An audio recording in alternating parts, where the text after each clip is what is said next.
नमस्कार। मैं यशपाल हंस ज्योतिषाचार्य करनाल से आपकी सेवा में उपस्थित लिए हुए ज्योतिष पर वार्ता और उससे पूर्व वैदिक मंत्र पर चर्चा। जैसा कि मैंने कुछ समय पूर्व मन में एक निर्णय लिया था कि वेद के एक मंत्र से आपको हर बार परिचित कराऊंगा। वेद अपौरुषीय ग्रंथ है, इसके मंत्र ईश्वर की रचना है और जब उनके अर्थ समझ आते हैं तो आत्मा गदगद हो जाती है।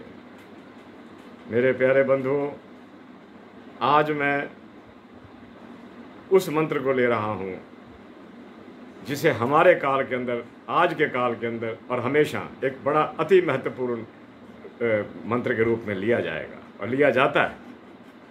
इसमें जीवन की हर बात को परमात्मा पर छोड़ दिया गया है।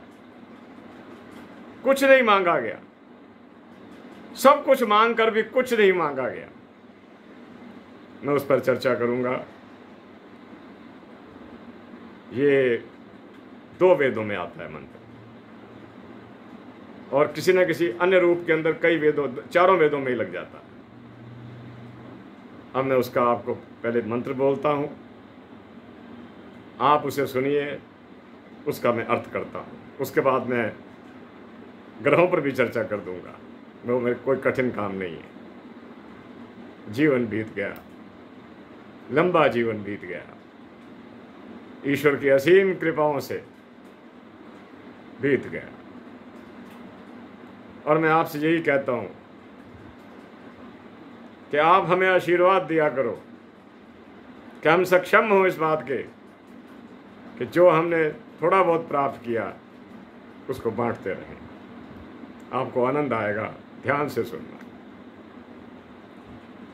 जो वीडियो हम बनाते हैं या मैं बनाता हूँ, उसके पीछे हमारा उद्देश्य यही होता है कि लोग सुने। अगर हमारी बात अच्छी लगे तो स्वीकार कर लें, अच्छी ना लगे फेंक दें। वेद का एक मंत्र आपने सुना होगा। जब हम लोग यज्ञ करते हैं तो प्रार्थना के 8 मंत्रों में पहला मंत्र वही आता है, प्रभु से प्रार्थना। प्रभु को से हम कर क्या सकते हैं? प्रार्थना ही तो कर सकते हैं। ओम, मैंने कहा था ना, आपको बताया था कि जिस मंत्र के पहले ओम लग जाए वो ईश्वर उपमालंकार हो जाता है, अर्थात वो ईश्वर को समर्पित है। ओम विश्वानी देव, ये मंत्र आपने सुना भी होगा। अर्थ मैं बताता हूं आपको। ओम विश्वानी देव सवितर दुरितानि परासव। मैं लिखकर भेज तो नहीं सका आपको, 2 मंत्र पहले भी छोड़ने पड़े मुझे, क्योंकि मुझे साधन नहीं मिला। अगर आपको साधन मिल जाए तो आप मेरी पोस्ट के नीचे डाल दिया करो, अर्थ भी कर दिया करो।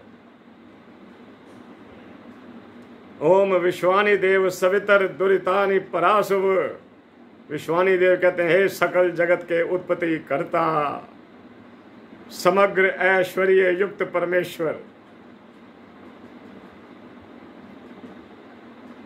इस मंत्र का अगर 5-10 बार आप रोज जाप कर लो, घर में दरिद्रता न रहेगी, जीवन में दुर्घटनाएं नहीं होंगी, जीवन बड़ा सुचारू चलेगा और परिवार में परस्पर प्रेम और सौहार्द का वातावरण बना रहेगा। मैं इस मंत्र का आश्वासन दे सकता हूं। प्रार्थना का पहला मंत्र लिया गया इसलिए कि प्रभु, जब मैं तेरे से प्रार्थना करूं, पहला मंत्र यही हो। ओम विश्वानी देव सवितर दुरितानि परासुव। हे परमात्मा, हे सकल जगत के उत्पत्ति करता, समग्र ऐश्वर्य युक्त परमेश्वर, आप हमारे समस्त, समझिएगा यही अर्थ शुरू, समस्त दुर्गुण, दुर्व्यसन और दुखों का नाश कीजिए। समस्त दुर्गुण, दुर्व्यसन और दुखों का नाश कीजिए और जो कल्याणकारी गुण, कर्म, पदार्थ और स्वभाव हैं वो हमें प्रदान कीजिए। यहाँ पर वेद के ऋषियों ने ईश्वर उपमालंकार मंत्र को बोलते हुए ईश्वर से सब कुछ मांग लिया। जब किसी के दुर्गुण नहीं रहते, दुर्व्यसन नहीं रहते, तो दुख भी नहीं रह सकता। दुखों का प्रारंभ दुर्गुणों और दुर्व्यसनों से होता है।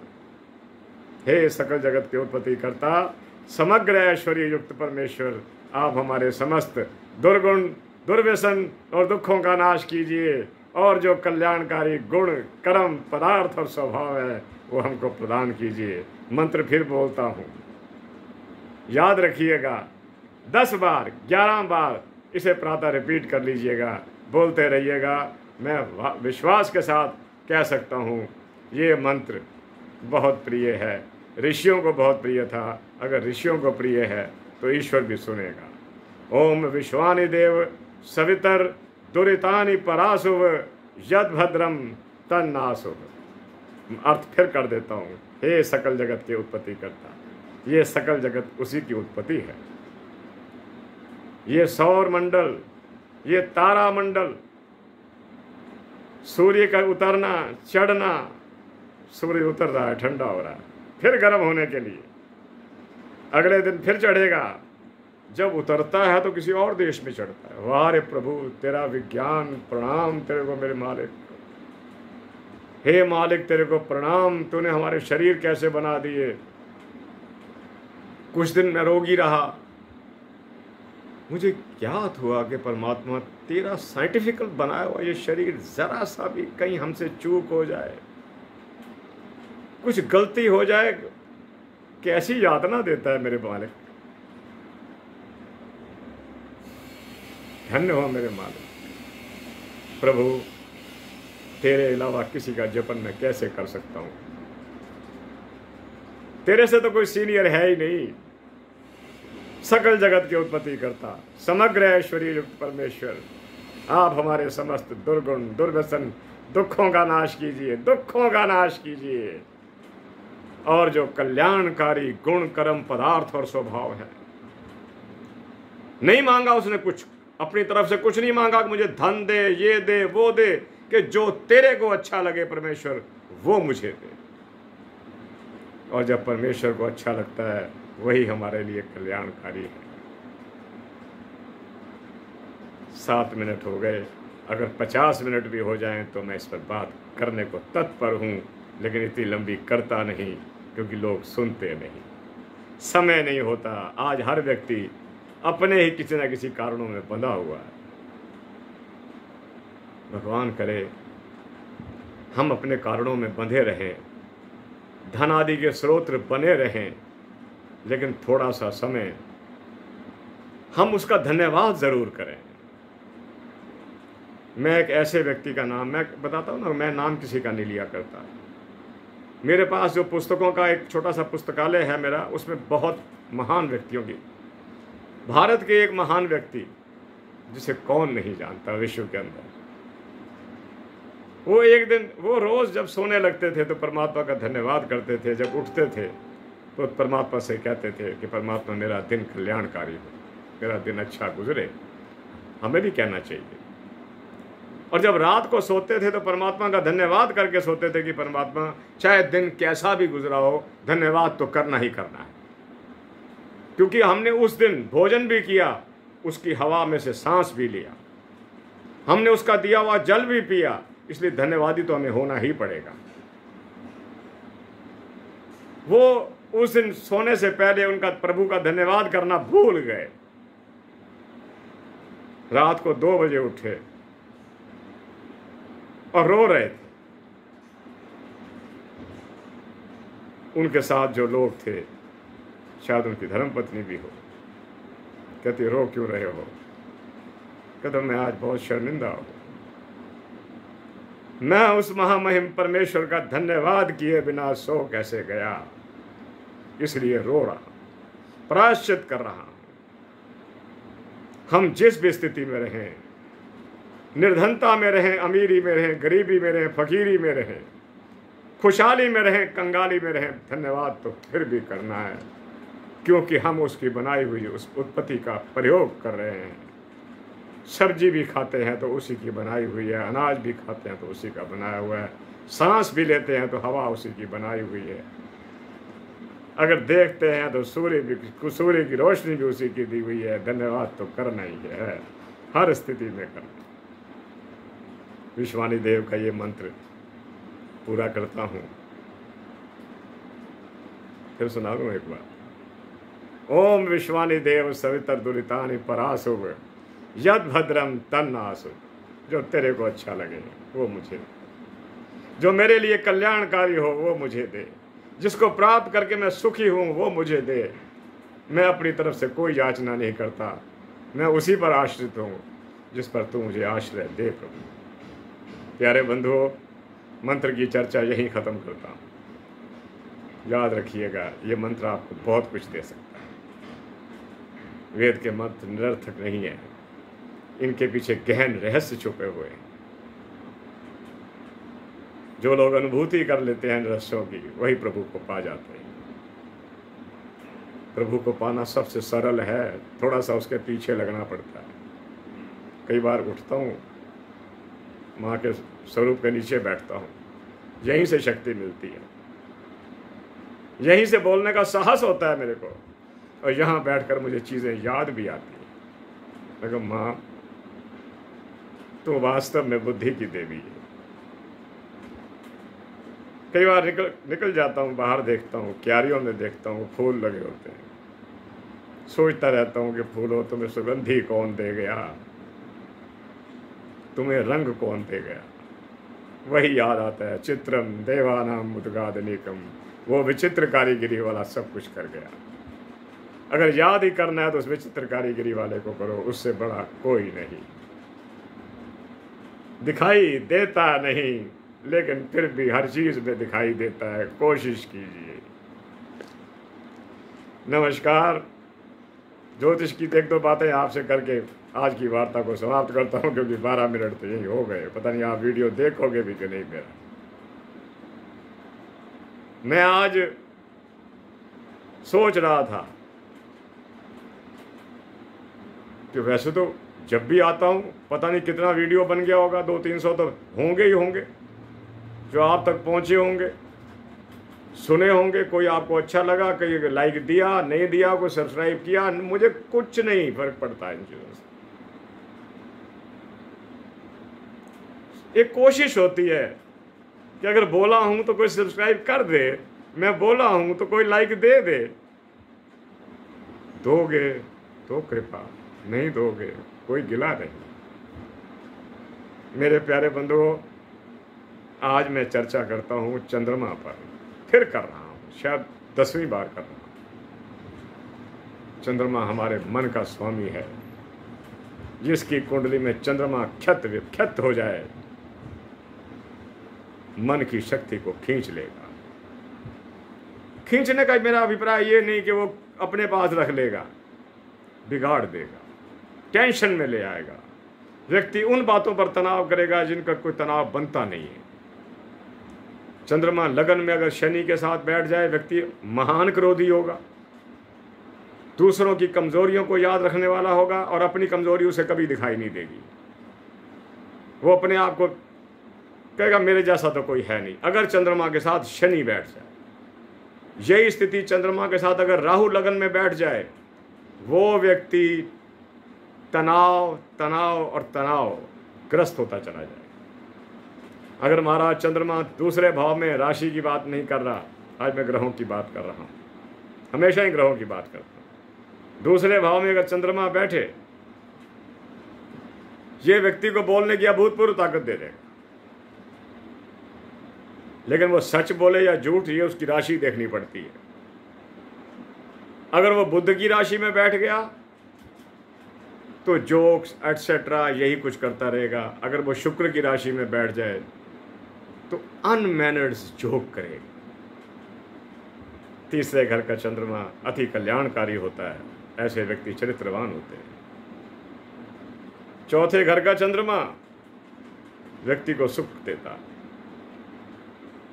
लेकिन ये देख लेना कि उसके पीछे और आगे पापी ग्रह ना बैठे होंगे। ये ना हो कि आगे राहु हो और पीछे शनि बैठा हो, आदमी का मन खंडित हो जाएगा, विचलित हो जाएगा, सुखों से दूर हो जाएगा। चौथा घर बड़ा महत्वपूर्ण घर है कुंडली का, बड़ी शक्ति है इस घर के अंदर, सुखों का वास है, सुखों का घर है, यही वाहन का घर है, यही निजी मकान का घर है, यही हमारी माता का घर है, देशभक्ति का घर है। जितने भी देशभक्त हुए जिन्होंने अपनी शहादत दे दी देश के लिए, उनकी कुंडलियां देख के चकित होता हूँ। चौथा घर ही भरी परिपूर्ण है।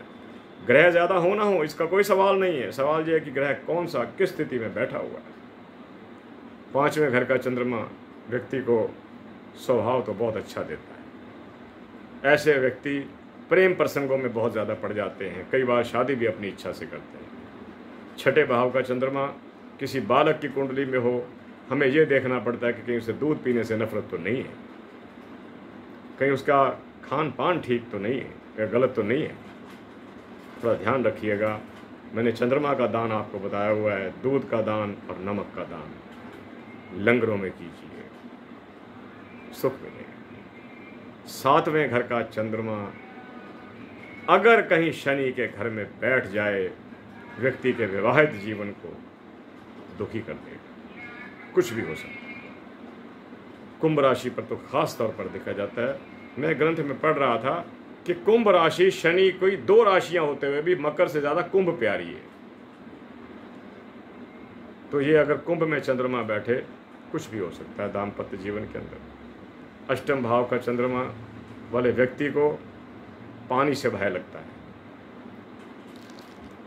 और चूंकि दृष्टि उसकी फिर 7वें जा रही है, वाणी स्थान पर, बातें तो बहुत करेगा लेकिन राशि ठीक होनी चाहिए। ये देख लेना कि वो मित्र राशि को देख रहा हो, मित्र राशि में बैठा हो या कुछ। 9वें भाव का चंद्रमा भी व्यक्ति को चरित्रवान बनाता है। धर्म कुछ और चीज़ है।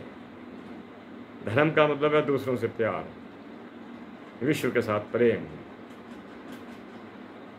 दूसरे मानव को भी मानव समझना, पशुओं की रक्षा करना। 9वें भाव वाला व्यक्ति ऐसा करेगा। अगर कहीं 9वें भाव में चंद्रमा उच्च का होकर बैठ जाए तो उसका पिता समाज में विशेष शक्तिशाली व्यक्ति हो सकता है। 10वें भाव का चंद्रमा व्यक्ति को रोजगार तो देता है, लेकिन अगर नौकरी में हो तो ट्रांसफर्स ज़्यादा होती हैं, स्थान परिवर्तन ज़्यादा होते हैं। और अगर ऐसा व्यक्ति बिजनेस में हो तो कारोबार बदल भी सकता है। एकादश भाव का चंद्रमा बहुत अच्छा है, कोई बुराई नहीं। एकादश भाव के ग्रहों को वैसे भी हम ज़्यादा बुरा नहीं कहते, अच्छा कहते हैं। 12वें घर में चंद्रमा हो, विदेश जाने के प्रबल योग रहेंगे।